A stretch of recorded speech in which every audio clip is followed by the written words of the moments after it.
In this video I'm going to be ignoring any films that came out after the Guardians of the Galaxy films, mainly Infinity War Endgame, and because my upload schedule is so shit, the third one's probably out by the time you're watching this video. While I think it's really important to view art in a modern climate, I really want to highlight these films and how they stand on their own. Sorry. Also, spoilers ahead, obviously. I really recommend these films even if you don't like Marvel because they're brilliant enough and exist on their own enough that they stand fully on their own two legs, and have nothing to do with the films that came before it, and when they do it's mainly just a stupid reference. I can barely recommend any film more than Guardians of the Galaxy. Anyway, there's a spoiler warning. I'm spoiling both of the films today.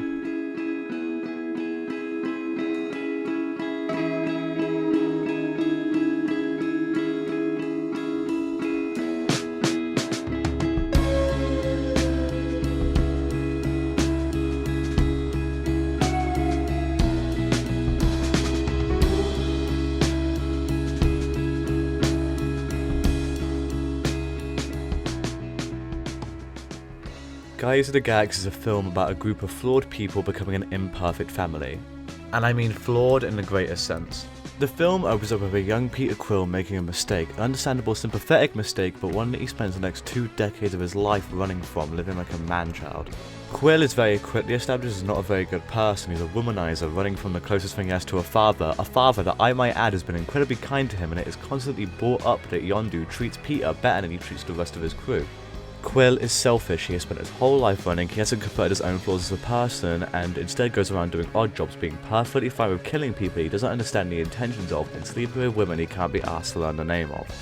All of this because he couldn't confront his own mistake, a mistake that was perfectly understandable at the time when he was 12, but he is now in his late 30s and acts no differently to a 12-year-old. Gamora was forced to be the way she is by Thanos, but just because she has an excuse it doesn't change the hundreds if not thousands she might have killed. It's communicated very well thanks to Zoe Saldana's performance. She's only a few steps off from being Thanos, and while she talks about wanting to kill him, it's only when she meets other people that she's able to come anywhere close. She is manipulative and brutal. In the second action scene in the film, the one that properly establishes the whole team bar Drax, Gamora chops both of Groot's arms off and tries to kill Quill, when everyone else involved is mostly trying to stun or incapacitate. Drax is understandably hell-bent on killing Ronan. Ronan took away everything Drax had, his wife and daughter died to Ronan. He is so hell-bent on this fact that he almost gets everyone in the group killed trying to do a one-on-one fight with him that he loses terribly. I'm not really going to talk about Groot because Groot is incredibly one-note by design and he's just kind of perfect, deliberately, because, I mean, you know, he's very iconic by now. His friend Rocket, on the other hand, is a judgmental asshole, played phenomenally by Bradley Cooper and animated just as phenomenally by countless special effects people that make this walking, talking raccoon both a badass and also surprisingly human and understandable. In the end of the film, he flies his ship, the group's only means of escape, into Ronan to try and kill him, a choice which ultimately does nothing but inadvertently kill his best friend. But why then, despite all of these mistakes, does this group stay together? Because that's just how family works. Family is an overall subjective concept, at least in my opinion. Family to some is only who you're related to, family to others is whoever you're raised by, but in my opinion, family is who you make out of it. Family are the people that you surround yourself with, the family you create. Guardians of the Galaxy is a film about a family. Yes, it is an imperfect family where everyone makes mistake after mistake, but they all forgive each other no matter how bad that mistake is. They pick each other up, and that's a beautiful message for your superhero film to have. Drax nearly gets them killed, he causes Ronan to get the MacGuffin, but eventually he redeems himself because the group gives him that chance to. Rocket wants to run away after this event, but Groot, arguably the heart of the team, convinces them to have that second chance, a second chance Drax runs with and uses.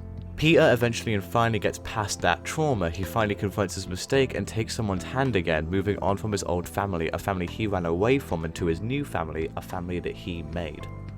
I love Peter Quill as a character for a lot of reasons, partially thanks to Chris Pratt's infectious performance, partially thanks to phenomenal director James Gunn, and partially thanks to both Gunn and Nicole Perman's writing. He's a lovable goofball, but his flaws are apparent. It's made clear that he's living in the past by all of the 80s memorabilia he has. His struggles aren't super subtle. It's a point that's also nailed home doubly by the phenomenal soundtrack, a selection of classics I can't play because of copyright, but I think you get the point. And despite all of these flaws, thanks to the rest of the equally flawed cast, they're able to work together and overcome some of their flaws thanks to each other. Drax learns humility and, like Quill, moves past the family that died and joins a new one, and Gamora leaves the family she was forced to be in and hated for a new one that she helped create. Guardians of the Galaxy is also a film about making up for your mistakes, Gamora trying to save Nebula, Rocket finally letting other people in, Quill actually fixes a lot of mistakes. In particular, he finally takes someone's hand, moving on from that mistake he made over half his life ago now. He confronts Yondu in order to save Gamora, and remember with his family that if he hadn't have done that, they would have lost and might have all eventually died. It's a brilliant message to have in your superhero movie. It's a message that not a lot of superhero movies have. You have to take a chance on people, and yes, sometimes that chance won't work out, but that's the only way to move forward, to not be stuck in your own past, and you will eventually meet great people, people worthy of being your family. Even if they make mistakes, you have to pick them up, and in turn they will pick you up. In a world so filled with cynicism and nihilism in our media, seeing a film with such a hopeful message that wasn't just made for money, you could tell when watching this film it's genuine, and I'm glad young adults and some kids are going to see this. I'm glad my dad showed me this film. I'm glad I've grown up with this film since before I was even 10, before I could fully understand any of it. I've grown up understanding and coming to terms of why this film is one of my favourites. Guardians of the Galaxy is a film about an imperfect family, a family that makes mistakes, it will continue to make mistakes, and it will be up to the rest of that family to pick you up, because that is how family works, and that is beautiful. And it's a message that is only expanded upon and built upon further in the next film. I'm going to mention this film in shorter detail because I want to get this video out in a reasonable amount of time, and also because I want you to see these two films, so I'm not going to spoil everything. So even though I mentioned a lot of spoilers, there's still a shit ton here, so please watch these films. Guardians 2 shows Quill and Gamora going further with that original message, while we're shown through Drax, Rocket and Yondu that the past isn't important, but you cannot live in it, you have to live past it.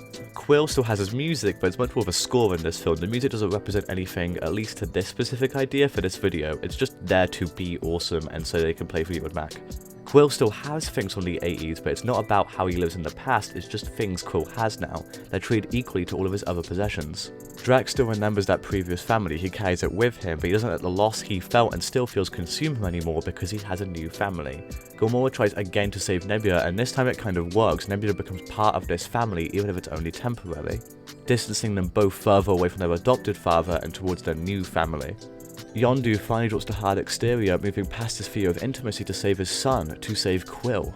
And Quill fights his own biological dad, who is also a god, using Pac-Man because he too has god powers. And if that's not the most literal example of the message of these movies, a family is not what you were born into, it's what you make of it, then I have no fucking clue what is.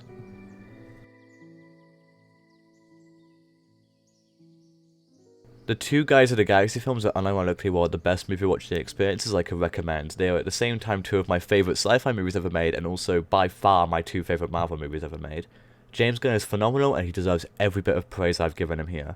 Watch these films, they kick ass.